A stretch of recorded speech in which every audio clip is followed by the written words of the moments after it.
Teman-teman, aku dengar di kelas sebelah ada yang kehilangan uang ya? Oh ya? Emang siapa yang kehilangan uang? Dan gimana? Itu loh, si Udin. Katanya sih, duitnya diambil sama Jono. Oh, emang kamu punya buktinya? Aku sih baru katanya. Kalau memang belum ada buktinya, jangan menuduh sembarangan, Sandi. Betul itu. Tujuan hukum kan untuk melindungi HAM, mencegah tindakan sewenang-wenang, serta menciptakan suasana yang tertib, tentram, dan damai. Untuk apa ada hukum kalau tidak bisa mewujudkan itu semua? Iya, maafkan aku ya teman-teman. Aku janji tidak akan seperti itu lagi.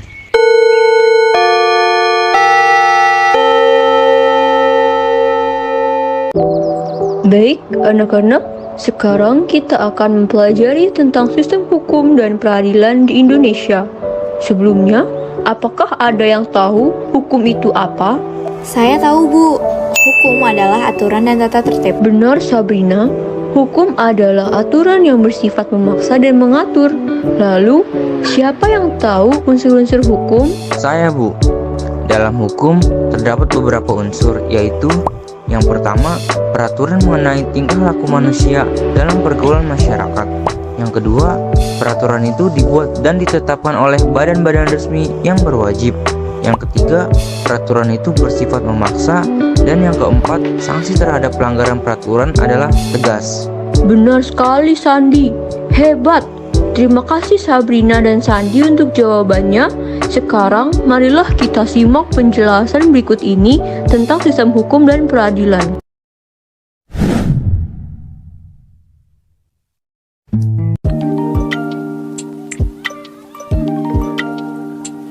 Berikut adalah materi tentang sistem hukum dan peradilan di Indonesia.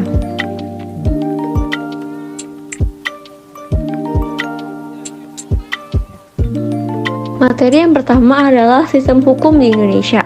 1. Makna dan karakteristik hukum. Hukum adalah aturan dan kaidah tata tertib. Dalam hukum terdapat beberapa unsur, yaitu A. Peraturan mengenai tingkah laku manusia dalam pergaulan masyarakat. B. Peraturan itu dibuat dan ditetapkan oleh badan-badan resmi berwajib. C. Peraturan itu bersifat memaksa.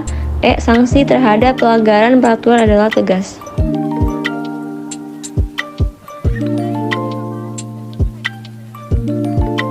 Karakteristik hukum.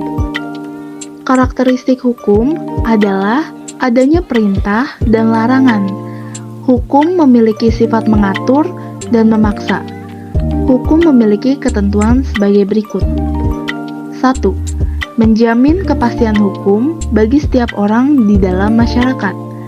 2. Menjamin ketertiban, ketentraman, kedamaian, keadilan, kemakmuran, kebahagiaan, dan kebenaran. 3. Menjamin jangan sampai terjadi perbuatan main hakim sendiri dalam pergaulan di masyarakat. Penggolongan hukum. 1. Menurut sumbernya. 2. Menurut tempat berlaku. 3. Menurut bentuknya. 4. Menurut waktu berlaku. 5. Cara mempertahankannya. 6. Menurut sifatnya. 7. Menurut wujudnya. 8. Menurut isinya.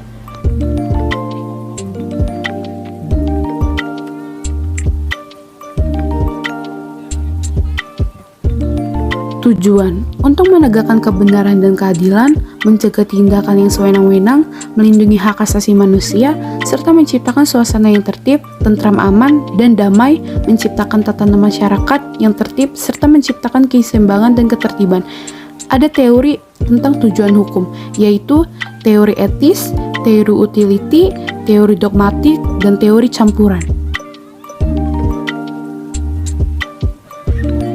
Tata hukum. Tata hukum adalah semua aturan hukum yang diatur oleh suatu negara atau bagiannya dan berlaku bagi seluruh masyarakat negara tersebut. Tata hukum ada untuk mempertahankan, memelihara, dan melaksanakan ketertiban di masyarakat.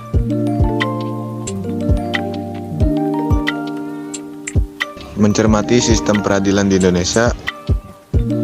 Yang ke-1, makna lembaga peradilan, yaitu mencakup perlengkapan negara yang berguna untuk mempertahankan tegaknya hukum yang berlaku.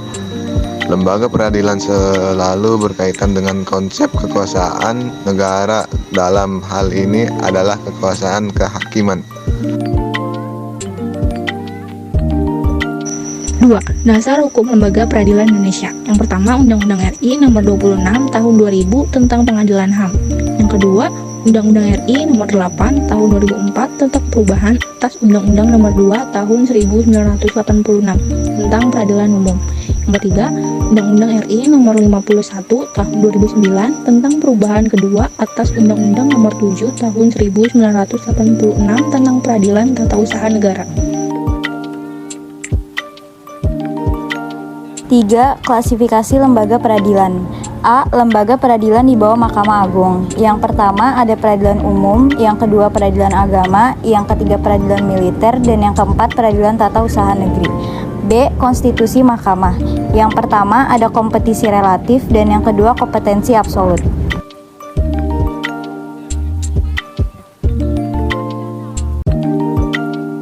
Perangkat lembaga peradilan. A. Peradilan umum. Berdasarkan Undang-Undang Dasar, kekuasaan kehakiman di lingkungan peradilan umum dilaksanakan oleh pengadilan negeri, pengadilan tinggi, dan Mahkamah Agung. B. Peradilan agama. Kekuasaan kehakiman di lingkungan peradilan agama dilaksanakan oleh pengadilan agama dan peradilan tinggi agama. C. Peradilan militer. Peradilan militer diatur dalam Undang-Undang Dasar RI Nomor 31 Tahun 1997. D. Peradilan Tata Usaha Negara. Kekuasaan kehakiman di lingkungan Peradilan Tata Usaha Negara dilaksanakan oleh Pengadilan Tata Usaha Negara dan Pengadilan Tinggi Tata Usaha Negara. Tingkatan lembaga peradilan. Pengadilan tingkat pertama. Pengadilan tingkat pertama dibentuk berdasarkan keputusan presiden. Pengadilan tingkat kedua. Pengadilan tingkat kedua disebut juga pengadilan tinggi yang dibentuk dengan undang-undang. Kasasi oleh Mahkamah Agung. Mahkamah Agung merupakan salah satu pelaku kekuasaan kehakiman sebagaimana yang dimaksud dalam Undang-Undang Dasar Negara Republik Indonesia tahun 1945.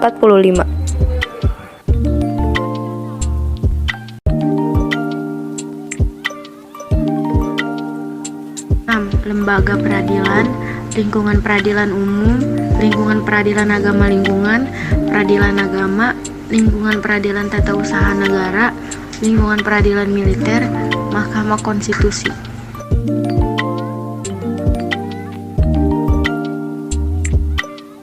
Menampilkan sikap yang sesuai dengan hukum. Pertama, perilaku yang sesuai dengan hukum. Ciri-ciri seseorang yang berperilaku sesuai dengan hukum. Yang pertama ada tidak menimbulkan kerugian bagi diri sendiri dan orang lain. Yang kedua, mencerminkan sikap sadar hukum. Yang ketiga, mencerminkan kepatuhan terhadap hukum.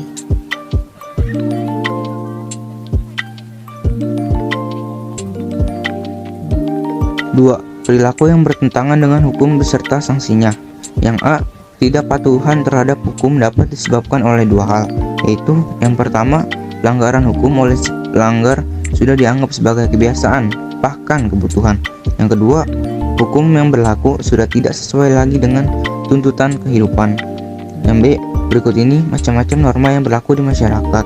Ada norma agama, norma kesusilaan, norma kesopanan, dan norma hukum. Sekian materi kita hari ini, kurang lebihnya mohon maaf. Terima kasih anak-anak.